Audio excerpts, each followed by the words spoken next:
people were stuck for 16 years trying to come up with this policy. But it never came. But fortunately, during our time, we managed to get it through the cabinet. And although I would really have already written, put it on paper, I have to thank the embassy and the Kingdom of the Netherlands for the support that we received. Thank you very much, and I know that we will deliver my message to them. So agriculture is the backbone of our economy, and it employs over 70% of the population. In Kalungu, it employs over 85. 70% could be an average. But for Kalungu, it's really much more, beyond 85%. If I was to talk for Kalungu. The sector contributes, the agriculture sector contributes 24% to the gross domestic product. The recent figure is 26.2%. And 52.6 again percent of the export earnings. These are the recent figures. It's 26.2, and for GDP, contribution to GDP, and for exports, 52.6. And is essential for ensuring sustainable food security. The importance of agricultural inputs, including seed, in boosting agricultural development in Uganda cannot be overemphasized. In order to guarantee food and nutrition security and enhance agricultural productivity, it is necessary to improve access to affordable, high-quality seed. The seed industry in Uganda is currently private sector driven, as you all know, but it is regulated by government. So under the current arrangement, government agencies like NARO are responsible for production of early generation seed, while the Department of Crop Inspection and Certification of Maaif, headed by my brother Paul Mwambu, is responsible for the regulation of the seed subsector. So the Ministry of Agriculture, Animal Industry and Fisheries, through the Department of Crop Inspection and Certification, is responsible for certification and quality assurance of the agricultural inputs through creation of an enabling environment and provision of quality inputs for the farmers. So the Ministry of Agriculture, Animal Industry and Fisheries has developed a national seed policy and a strategy framework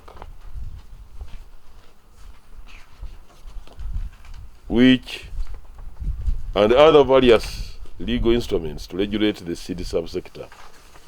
And these include the Seed and Plant Act of 2006, the Plant Variety Protection Act of 2014, the Seed and Plant Regulations of 2017. The National Seed Policy and the Strategy was approved by Cabinet on 21st October 2018, and I launched these on the 19th March 2019.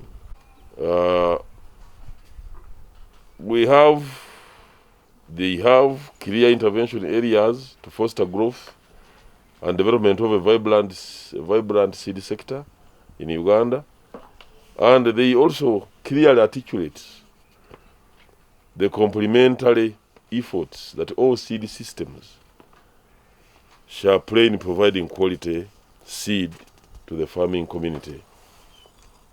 And these include the formal seed system and a quality declared seed system. The national seed policy has a strategic direction which is enshrined in its vision, mission, and goal. The vision is to have a competitive, profitable, and sustainable seed subsector where farmers and all seed users have access to affordable quality seed. This national seed policy is guided by a mission which is to establish and maintain a well-regulated seed sector that ensures availability of and access to safe and high-quality seed under a pluralistic seed system. The goal is to guide, promote, develop, and regulate the seed subsector in order to ensure availability, accessibility, and affordability of the safe and high-quality seed to all our stakeholders for increased food and nutrition security. Of course, also to have household income, wealth creation, and export earnings. This policy elaborates priority interventions to address the challenges in the seed subsector and exploit opportunities for improved performance. The national seed policy addresses also the entire seed value chain, which has been mentioned by my brother Commissioner, and articulates the roles and the responsibilities of the value chain actors, both public and private, in the areas of breeding and development of the new seed varieties. We also have to guide the seed production, the seed processing, the seed marketing, the seed certification and quality assurance, and also the seed sector information management system and human resource development in the seed subsector. For this last part of the information management, the Commission has talked about the digitalization of the seed value chain. Why, as you know, we have had issues of following the seed from the breeders, from research up to the time when it is received by the farmer. So if we can monitor that system closely, using the scientific and of course accurate information systems, we can always know how much seed came from the breeders, the breeder seed, then how much seed is with the multiplier, and then how much seed has gone through the marketing systems up to the farmer. So you don't breed this volume and then you come up with another quantity. Although you have put it in the right bag with the right certification, but how did you get this amount of seed? We need to follow all the steps and be able to know who has defaulted, who is not genuine.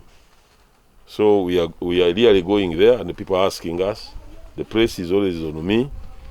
When will you ever win the war against fake seeds, against fake inputs? And we are moving. We are moving in this. This is one of the areas how we are going to handle this. So the national seed policy addresses the entire seed value chain, and of course, as I mentioned, articulates all the roles and responsibilities of all the value chain actors. The policy also emphasizes and encourages strong linkages among the various stakeholders in the seed industry. So it is therefore the desire of the Ministry of Agriculture and Industry and Fisheries that strong collaborative efforts are put in place to streamline the agro-input sector that is key in agriculture and that shall move the agenda of the country's agricultural transformation from subsistence to commercial agriculture. Seed policy is expected to provide an enabling environment for Uganda to exploit her huge opportunity in both regional and international seed markets through an expanded, well-regulated and competitive seed subsector, in addition to servicing the domestic market. I'm reliably informed that the national seed policy and strategy being disseminated today was developed through a consultative and participatory process with the involvement of many key stakeholders, including government institutions, seed companies, civil society, academia, the farmers, international research institutions, and development partners. So I wish also to acknowledge all your contributions, because some of you were part of this consultative process. Thank you very much.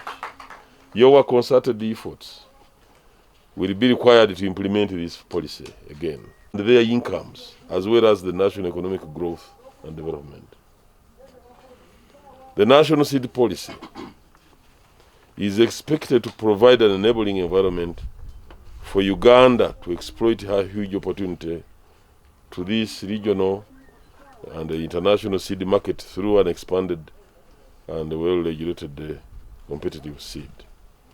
So my ministry is grateful to have associated with the development partners, particularly the Embassy of the Kingdom of the Netherlands, through the Integrated Seed Sector Development Program based in Uganda and here.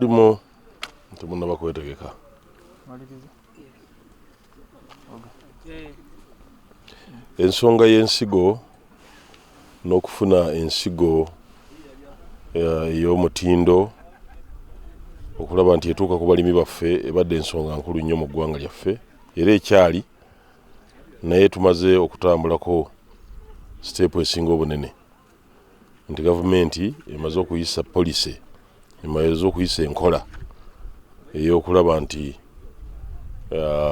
tubeera n'ensigo ennungi era omulimi waffe atuukibwako ensigo ennungi.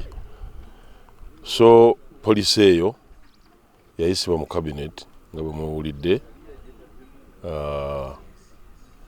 mu mwaka oguwedde mu October, era ne tutandika kati okugisaasaanya, okukuba ebitabo, okukuba strategy eyayisibwako. Strategy y'engeri y'okussa mu nkola eri policy eyisiddwa. Byombi cabinet yabiyisa. Kati twagala okulaba ng'ensigo mu Uganda, okusooka Uganda erina omukisa gwa mirundi ebiri, nti abantu senga bamanya okukozesa ensigo ey'omutindo era ennungi, ate ekyo kiba kikulu nti obungi bw'emmere n'obungi bw'ebitulima tuba tubufuna olw'ensigo ennungi ey'omutindo. Naye ate ne ku ludda olulala tulina n'omukisa oguguza abalala ensigo. Abantu mawanga mangi tegasobola kufuna mbeera ya budde n'ettaka n'ebirala ebigenderako n'obukugu bwe tulina tebabulina, kubanga research system zaffe, abanoonyereza baffe bakoze ate omulimu munene ku bigambo by'ensigo. So kituliko kati kwe kuba nti gavumenti etuwadde enkola gyetuteeka okutambulizaamu ensigo eno okuva lweva mu banoonyereza abakugu okutuuka lweyita mu bano abagirimu gigaziya, mubeeramu eri wavaayo ensigo ntono ng'evudde mu laabu, evudde mu katundu kali akabali oli yagiyiya oba eyaginoonyerezaako, kati neryoka ejja mu bannaffe abalina omulimu gw'okugigaziya, ate gyeva nejja mu maduuka gyeva negenda mu balimi. Kati awo wonna twetaagawo enkola ya gavumenti eraga kino tokikola kino okikola, kye bayita policy. Yeeyo gye tugezaako kati okutambuza eggwanga lyonna ligigoberere. Naye kirimu ekintu ekikulu ennyo naddala mu strategy egenda ogissa mu nkola mu bino bye tugenda okukola okulaba nga enkola ya gavumenti eyo etuukirira, kwe kulaba nti mulimu ensonga y'okusomesa kungi. Era mulaba ebitabo ebyo bingi ebiteekwa okutuuka ku buli muntu mu madisitulikiti, magombolola, mu bibiina by'abantu abalimi abeegasi, okusomesa bannaabwe ku bigambo ebikwatagana ku nsigo. Eky'ensigo kyokka nga tukikutte bulungi, katugeze ensigo ennungi abantu abalimi b'emmwanyi bagimanyi nti olina olima ensigo ennungi ate omuti gw'emmwanyi ogwo mutuufu, ensigo entuufu esobola okukubisa eri emirundi 3.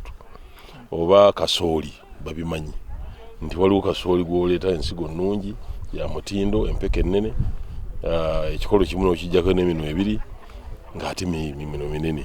Ensigo ey'omutindo kino kikulu, ate n'okola ensigo endala n'ogisimba kasooli yenna najja nga wamalibo nga n'omunwa ogumu tegujjudde. So abantu baffe ky'ensigo bakimanyi, ebijanjaalo babiraba bw'obisimba ebirungi kyojjamu kibini kinene, ebirala bigumira n'obudde ne bwe buzibu era olaba nga bitaddeko. Ensigo ezimu zigumira embeera y'obudde embi ey'omusana n'ebirala bifaanana bwe bityo. So ensigo ekyusa kinene obulimi mu ggwanga. Kati gavumenti bwe bange tuwadde policy, ku lwange nganze minisita eyagiyisa ba cabinet negiyisa, nebaza president ne gavumenti okutuwa kati entambuza gyetugenda okutambuzaamu omulimu gw'okola nti ensigo mu Uganda first of all eva mbayiiya nekolebwa tukuyita nokukola naye egaziyizibwa kibayita multiplication nebanga etuuka ne marketing n'engeri gyetundibwamu. Tuleme kusanga nga omunnaffe addidde ensigo ennungi agitabiseemu embi n'ateeka mu kiveera n'aguza abalimi, oba n'addira ensigo ye gy'agijje yonna n'agiteekako ebigambo nebirabanga bigambo birungi, omulimi ye n'agula nga tategedde. Strategy egenda kulaga ebintu nga bwe bijja okutambula ku kigambo ky'ensigo n'entambuza yaayo nangeri ki gyeneetuuka ku mulimi. Esobola okuddiŋŋana. Ekyensigo tetwawuddemu, mulimu ensigo gye tuyita OPV, esobola okugidda kwegamba n'ogamba nasimbye ebijanjaalo ate nembiramu n'emisimba, oba nasimbye kasooli era naabanga ensigo eyemu gw'ojje kuli ng'osobola omusimba. Mulimu n'endala ya hybrid, kwegamba byonna nsigo, kwegaffe ebika byonna ebyensigo tujja kubiregulating, tujja kubiwa emiramu okwe bitambulira. So ensigo gye twogerako si nsigo emu yokka ya kika kimu, waliwo ensigo ejja nga yo bw'ogisimba tojja giddamu gisimba, okungula kyogize ate noddayo n'ogula endala. Mulimu ensigo endala ng'ate osobola okuddamu n'ogisimba, naye omulimi ateekwa okumanya enjawulo. Luli abadde oluusi tamanya nanjawulo, ateekwa obuteekwa okumanya n'amanya nti wadde eno ejja kumpa ensawo za kasooli 3 naye nja kuddayo ate ngula ensigo, kansimbe eno nempe ensawo za kasooli 15 nga yo ensigo nja kugijja mu nnimiro. Omuntu ateekwa okusalawo ng'ategedde. Senga tubadde tukola omulimu guno ne tugutuukiriza, ensigo n'ejja nnungi mu matundiro gonna, production esobola okukubisa nga tonnaba kwongerako kirala, nga bakyakola nga bwe bakola, esobola okukubisa emirundi 3 ku kye tulina. Kimu kye tulina bino ebya GMOs. GMO ate nakyo kirala, ekyo kirala ate kirala nnyo ku kye tuliko wano kati. GMO kitegeeza nti oyinza okutunuulira kaamulali nga taliibwa buwuka, kaakati ng'ate ngeza bugeza ng'ate obanga emboga eriibwa akawuka, kati ne bajjayo akantu kali akagaana kaamulali okuliibwa ne bakajja mu kaamulali ne bakateeka mu mboga. Kitegeeza GMO, genetically modified, to change the gene, okukyusa ku gene nga bwe yali yakula. Ekyo ekirala na zino ensigo ez'omutindo zino siziri bya GMO tuli mu nsigo ng'ensigo era ne bwebanga kiseera kituuse ekyokozesa ensigo ziri z'obuuzizza era tuteekawo amateeka kati eno poliisi etuwa omulamwa oba etulambika engeri gye tuyinza okukugira ensigo zaffe ez'obuzaaliranwa n'ensigo eziva mu bitundu ebyensi awalala kuba n'ensigo ziyingira nnyo mu Uganda wonna poliisi eno etuyamba kati okuziraba n'okuzigoberera n'okuzibuulira abantu wadde zivudde bweru. So enkola y'ensigo kintu kigazi ddala era senga tubadde baakujjayo n'olaba ensigo abantu gye basiga mu mwaka mu Uganda yonna esobola kikwewuunyisa nti kintu volumes nnene. Tulina kati amafaamu nga basiga trailer namba faamu emu mbalimi bali kati abanene kati olaba nti ekinsigo kinene so bw'ogatta na bano gombola emu wano senga ogasse gombola yinza okuba nga yasize trailer nga 2 naye lwakuba abantu tebakigoberedde naye baasize ensigo ki kati ye poliisi eno erina okulambika. Ku bigambo by'ebbeeyi twagala okugoberera ensigo n'okumanya gavumenti kyeyinza okukola okulaba nti ebbeeyi y'ensigo ebeera wansi era affordability yemu ku principle gye tutadde mu poliisi yaffe muno. Gavumenti ejja kuvaayo n'ekulambika ngeri ki gye tuyinza okukolamu okulaba nti ensigo abantu basobola okugifuna ku bbeeyi gye basobolera ddala. Kizibu nti niwe tubanga tugambye nga omuntu teasobola okweterekera ku nsigo kuba tulijja kuba tulambika ti ebijanjaalo kikagundi osobola oddamu n'obisimba naye nabyo alambikibwa bw'anaaba wakusimba kikyalondamu ng'ensigo era kikyalina okutereka era ntereka ki gy'olina okutereka kubanga amagezi ag'edda gaaliwo baddira ensigo baziteekamu evvu ne bakola batya ne bateeka mu kisasi kubanga wagendawo omukka obukka tebugira ki tebugendawo naye kakati abantu baalimanga katono zinagenda mu kisasi zinaaba mmeka ate tebakyafumbisa nanku tebalina biyungu so kati kikyukamu nti tulina okuwa amagezi amapya ku ngeri nti bwe tuba omulimi waffe asazeewo kitegeeza ki nti buli mwezi mu strategy zino ze tulina buli mwezi nga gubulayo okwetegekera okusimba season enetera okutuuka wajja kubangawo okuwabula mu ggwanga lyonna mu disitulikiti ku marediyo nti abange ensigo ezikkiriziddwa okusimbibwa mu Uganda ze zino bw'ogenda okugula gula nsigo ya kikugundi naye ensigo kikigundi osobola ogisimba n'oddamu bw'oli gikungula n'olondamu ebibi n'okusomesa omulimi engeri gy'alonda ensigo nga badde wakugiddamu nakyo kiteekwa okubaawo. Era enkola nga private sector agenda wa breeder n'agenda mu research Namulonge oba Kawanda n'ajjayo ensigo n'atandika okugirima kibayita multiplication n'atandika okugigaziya nga tiwabadde nnyo okugoberera kukakafu okuva ensigo yo bwetambula tuuka lwetuuka mu dduuka e Masaka oba e Kalungu oba eggulu oba Ajumani kakati egenda kubeera regulated ejja kugobererwa gavumenti erina okumanya nsigo ki bwe yavudde mu research nsigo ki gye wa multiplyinze era tukusuubira bwe tuba tumanyi nti wafuna kilo 10 eza foundation seed tumanya bumanya nti ni bw'oba okoze practices ezenkana bwe ziti tumanya bumanya nsigo ejja kuba yenkana ki gy'ojja okuteeka ku market so tosobola kuteekako kilo tani 10 nga tukusuubira kuteekako tani 10 tuba twateregedde dda kyoli. Yes. Nze Saalonga Koza Joseph ndi mulimi akiikiridde Bukomansimbi district era nga nze akulira New Life Assistance Bukomansimbi Farmers Alliance era ndi wano nga akiikiridde Food for Life Project Uganda. Njagala okwebaza gavumenti ya Uganda, njagala okwebaza Ministry ya Agriculture, abakozi baayo na bonna okujja olwaleero mu guleeta Masaka okutusomesa ku nsigo ennungi bweti n'enteekateeka gavumenti gyetaddewo ey'okugoberera gye bayise seed policy Njagala okubeebaza olw'ebintu bisatu. Nali nakayanako dda nga Kakoza Joseph kubanga bino badde babironkingira mu Africana, babironkingira Kampala awatali balimi. Naye nga bumuze nga bunnasaba ne mujja mu Greater Masaka, olwaleero abalimi baffe nsaba bagenda kufuna omukisa. 1. Ensigo eno ebaddeyo naye nga situmanyi nti gyeri. Ekyokubiri, babadde bagula ensigo bamala gagula ate ne bamala gasimba, naye olwaleero lugenda okufuna okubuulira abalimi baffe enteekateeka ennungi eriwo n'ensigo waabwe bagigula. Ekyokusatu, okugatta omutindo ku birimibwa nakyo tukifunyeemu nnyo ku musomo guno. Era nja kusaba gavumenti nti ensigo gye mubadde mutuwa bwe tugenda katale ya bbeeyi. Kiro ya kasooli emabega kaawo ebadde egula gumu kitundu ku ebiri. Ekiro y'ebijanjaalo ennungi 1,600 ku 7.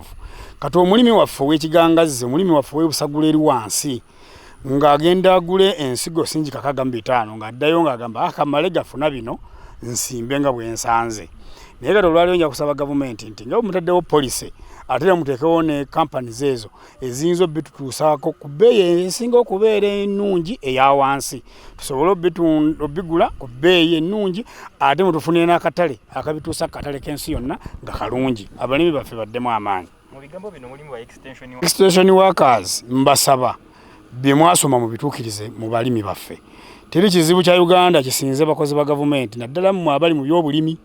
Mbasaba Uganda ine ekizibu ky'abakozi baayo naye mu byobulimi mbasaba tunoonye abalimi baffe gye bali, ebibiina by'abalimi gye biri, tusomese enkola eno gavumenti gy'ereese, abalimi baffe basobole okuganyulwamu. Yes. My name is Patrick Oye, and I am the Chief of Party for the Integrated Seed Sector Development Plus project. This is a seed sector project that is funded by the Kingdom of the Netherlands through their embassy in Kampala. And this is a program, it's a 4-year program that is implemented in partnership with Ministry of Agriculture and NARO. The aim of the project is mainly the main end-line aim is to increase access and use of quality seed by smallholder farmers in Uganda. As all of you might be aware, the use of quality seed in Uganda is really minimal. They quote figures like only less than 20% of the millions of farmers we have use quality seed. All the others use their own seed, you know, what they save at home. So the project, at the end of the day, wants to increase both access and use. So how does it do that? It works across the entire seed value chain. If I can briefly explain what that means, the seed value chain starts from research. That is the breeders who create varieties in Naro.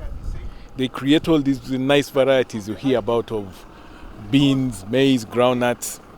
Then that variety is then multiplied by seed companies and also farmer groups who are authorized to multiply that seed. That seed is then eventually taken up and bought by farmers to be planted to increase their yields and their incomes. So that is the seed value chain. So ISSD works in the entire seed value chain. We work with NARO to increase the availability of what we call early generation seed. That is the seed for seed, the purest seed.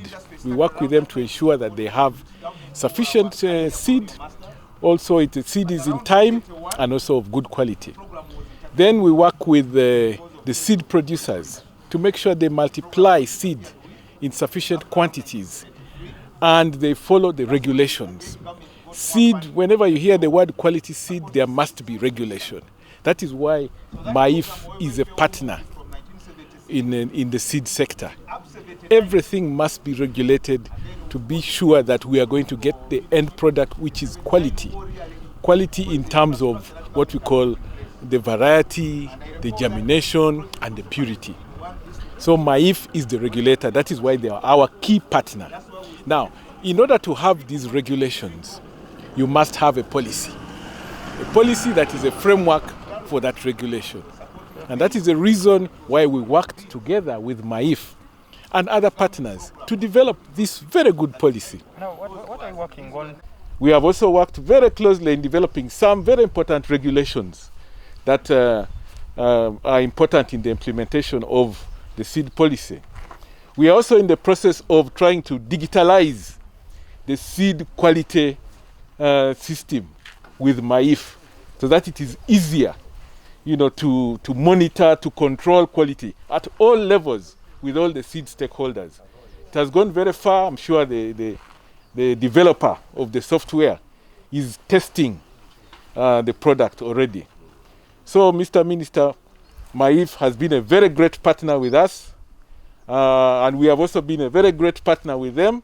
We have tried to work hand in hand, but at the end of the day, it is the smallholder farmers we want to benefit with quality seed.